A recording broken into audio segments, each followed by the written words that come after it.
Coming up on Mountain News this morning, students who survived the Sandy Hook Elementary tragedy reached a major milestone this week.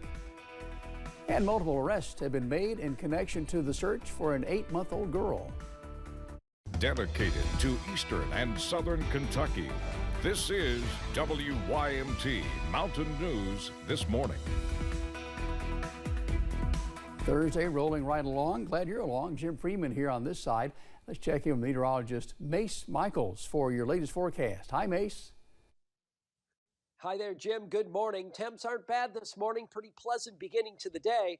This will be one of the last days where we can say that, though. We will really start to see heat and humidity set in over the coming days. It's 58 right now here in Corbin. I-75 moving along good. The sky mostly clear. In Hazard, a little more cloud cover, a little hazy, but temperatures close to 60 degrees. As you look at our readings all across the area from 52 in Irvine to 62 in Monticello. Everybody's in between those type of readings. Most are close to 60 degrees. Satellite shows limited cloudiness today. We just will have lots of sunshine. Some clouds to our south and a few clouds on up to our north. But we're with a high pressure ridge now. Again, that will limit cloud cover and bring in lots of sun. Beautiful afternoon as high temperatures climb up into the upper 80s. At least on the sunshine side, beautiful. Might not be so beautiful if you're stuck out in that heat all day long. Be prepared. This is just one of the first of several warm days. It gets hotter from here. Joe, I'll have those details, of course, a little later. Very good, Mace. Thank you. Nicholasville police say they're investigating a string of thefts from vehicles. Dozens occurred in just one night, in fact. In some cases, firearms were stolen. It's an issue that's not unique to Nicholasville. Samantha Valentino shows us Lexington police are working to crack down on stolen guns here as well. In Kentucky, leaving your firearm unattended in your vehicle isn't a crime. However, the ATF says it could lead to crimes being committed, as stolen firearms are a major source of guns used in crimes. I think that sometimes that we don't think of the far-reaching consequences of leaving a firearm in our vehicle. And you know, we're all human, we all make mistakes, and you may get out, be in a hurry, and forget to lock your car, but then your firearm is taken from the vehicle, and who knows whose hands it's going to end up in after that.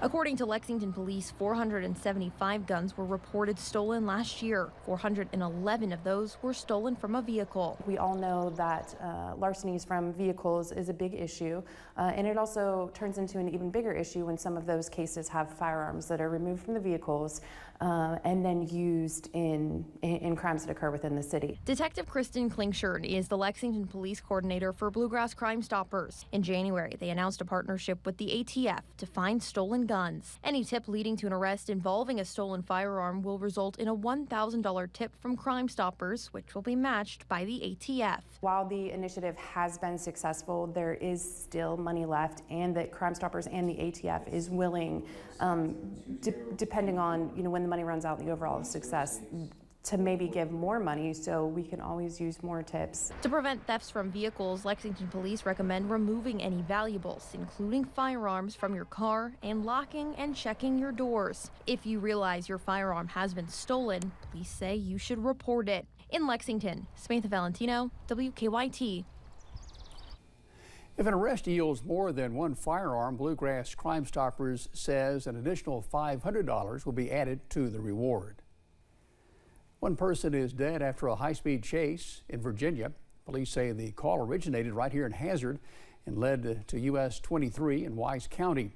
Deputies with the Wise County Sheriff's Office began their pursuit after the car crossed the Kentucky-Virginia state line.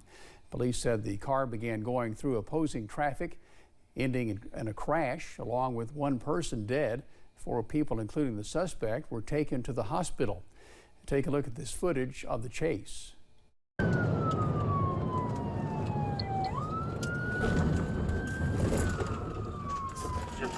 Unit close, when you can give an update location. Central, I tried to hit them, but they got away from me on the wrong side of the road. 63 and 61 in front of me now. Charges are pending as police investigate. The suspect's name has not yet been released. A man convicted of assaulting police officers has been sentenced to 20 years behind bars. Brandon Oakley was arrested last September in Whitley County.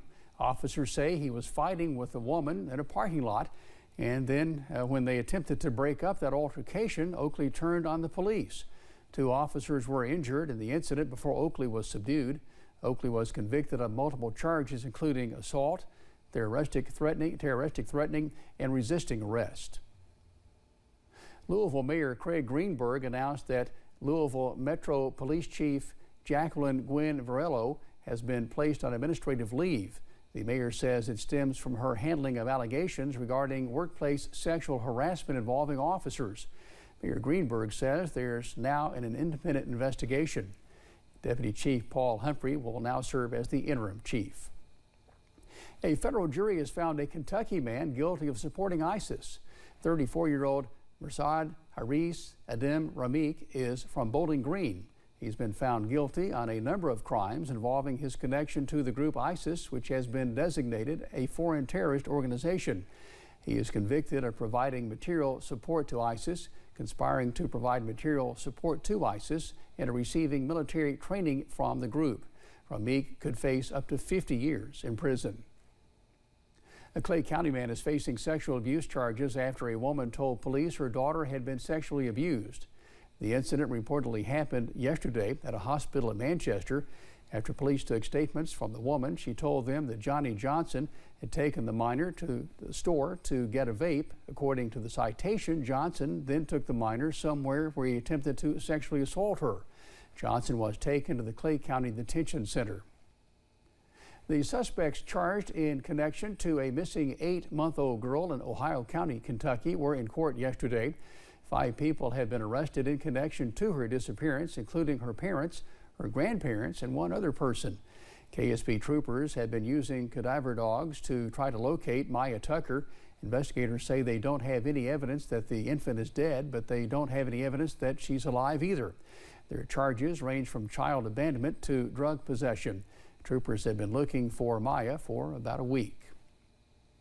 Yesterday was a bittersweet day in Newton, Connecticut, as the survivors of the Sandy Hook Elementary School massacre are graduating from high school. About 60 of Newton High School's 330 graduating seniors attended Sandy Hook Elementary School the day 20 first graders and 6 educators were killed in the deadly school shooting. On Wednesday, they honored their fallen classmates during their commencement ceremony. There is a whole chunk of our class missing, and so going into graduation we all have very mixed emotions, trying to be excited for ourselves and this accomplishment that we've worked so hard for, but also those who aren't able to share it with us who should have been able to. The attack has turned many of the surviving students into advocates against gun violence. Just like last week, several met with Vice President Kamala Harris at the White House.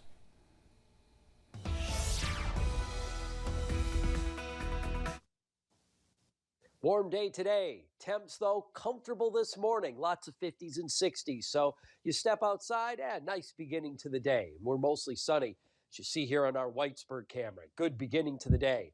A little more cloud cover here on our hazard camera, but this will be temporarily. This is temporary.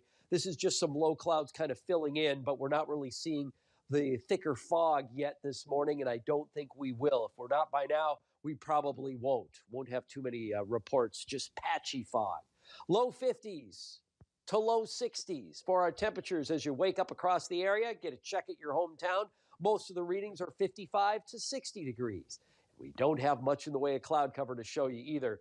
Very few clouds from yesterday, and they are drifting away. We will be mostly sunny today. As we get you out the door, Jim, our high temperatures will be into the upper 80s. Again, in the full forecast, we'll look at a lot of heat on the way. Thanks, Mace.